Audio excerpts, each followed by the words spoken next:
अस्सलाम वालेकुम फैसल साहब। वालेकुम सर। ठीक हो जी सर? सर, कहाँ से कॉल किया भाई? जी मैं कश्मीर से हूँ। किस कश्मीर से? इंडिया कश्मीर से। अल्लाह आपको सलामती दे। हुक्म करें भाई। पिछली बार भी मैंने आपको फोन किया था, लेकिन सर आपने मेरी कार्ड काट दी। अच्छी बात है, ओके हुक्म करें। सर मेरा एक सवाल है, या आप मेरी बात सुनिए या फिर अपना ही सुनाइए सर। अगर अच्छी बात सुनाएंगे तो सुनेंगे, गलत बात सुनाएंगे तो नहीं सुनेंगे। ठीक है, कोई बात नहीं सर।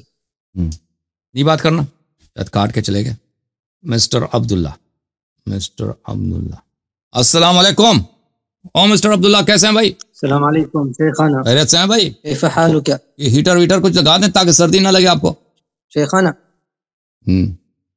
जी बोले। शेखाना। जी बात करें भाई। शेखाना, इन्ननी इन्ननी मिन बिलाद अल-अरब लस्तु पाकिस्तानी अव अर्दी। तफद्दल। कैफ हालुक शेखाना? अस्सलाम वालेकुम। अल्हम्दुलिल्लाह, अलैकुस्सलाम व रहमतुल्लाह। अल्हम्दुलिल्लाह। इन्ननी अरबी من بلاد العرب. نعم. تفضل. أود إعلان التشيع. لله الحمد. كيف تشيعت؟ نعم أريد إعلان التشيع. لماذا؟ هل لي أن ألقي خطبة؟ هل لي أن ألقي خطبة في إعلان التشيع؟ تريد أن تلقي خطبة؟ أول أجبني، لماذا تريد أن تتشيع؟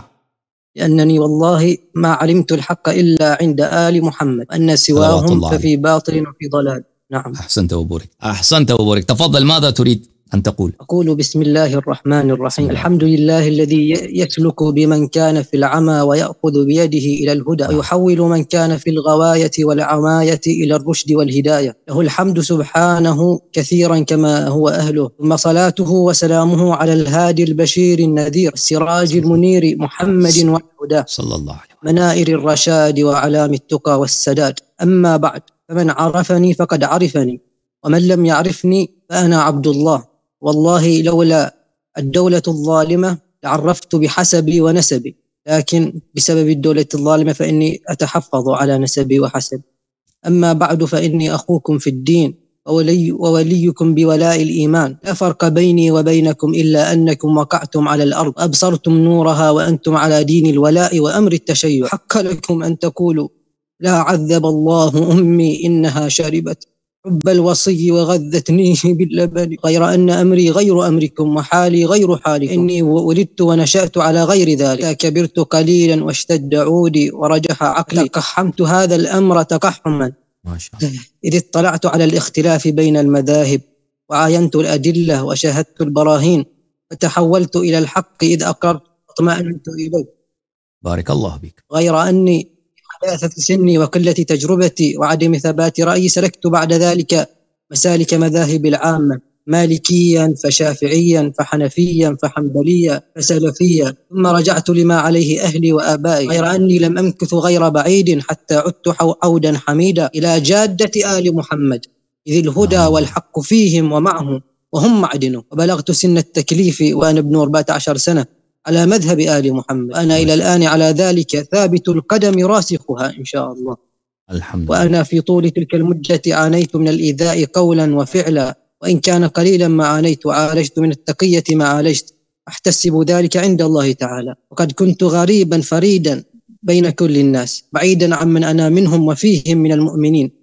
الأولى أنا وإياهم إن شاء الله من طينة واحدة خلقنا، فلذا نحن نشتاق لبعض كما يشتاق ويحن البعض لبعض. وها أنا ذا تم مرامي وتحقق الوصال معك أيها الشيخ العزيز. الله يحفظك الحمد يا أخي. لله والشكر. الحمد لله، الحمد لله. وأدعو الله لي ولكم بالثبات على الولاء لأمير المؤمنين عبد الله وأخي رسوله النبأ العظيم والسراج المنير علي بن أبي طالب عليه السلام، وأن يثبتنا على الائتمام بإمام زماننا الخلف الصالح المهدي عجل الله تعالى فرجه الشريف، الله تعالى والفرج والنصر والتمكين والتأييد له. وأستغفر الله لي ولكم إنه غفور رحيم، وأشهد أن لا إله إلا الله، وأشهد أن محمد رسول الله، وأشهد أن عليا أمير المؤمنين وليه وخليفة رسول الله بلا فصل، ولا حول ولا قوة إلا بالله العظيم. والسلام عليكم ورحمة الله وبركاته. وعليك السلام ورحمة الله تعالى وبركاته. طيب الله أنفاسك، نعم الأخ أنت، الله يحفظك ويرعاك. أشكرك يا أخي العزيز، الله يحفظك